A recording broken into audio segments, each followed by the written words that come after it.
my name is Jenna, and today I will be communicating with you about my proposed thesis for my final capstone course. My proposed title for the project is Art Therapy, Accessibility, Advocacy, and Implementation.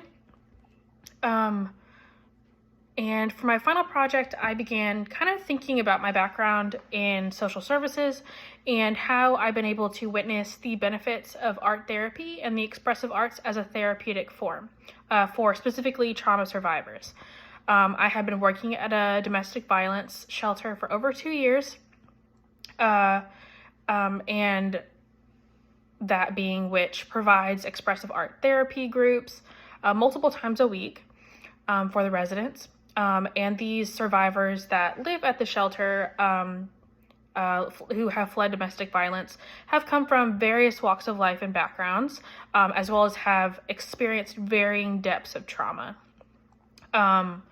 This form of treatment, being accessible to trauma survivors, has been significantly impactful, and I really wanted to delve into the topic of the expressive arts and art therapy, not only alone, but in tandem with other more formal therapeutic treatment forms. Two specific formal treatment forms that I mentioned within the project as complementary to art therapy are cognitive behavioral therapy and eye movement desensitization and reprocessing, or as some people note it as EMDR. Art therapy is generally respected as a treatment form, but not to the point of being deemed as medically necessary. In most circumstances, which I go more into within the project, meaning that the treatments are not generally covered by insurance, leaving it as financially inaccessible for many of those who might benefit from it.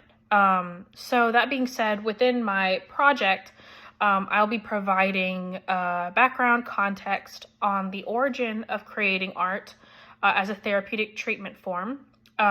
When did it begin? And who was considered the maker or master of it?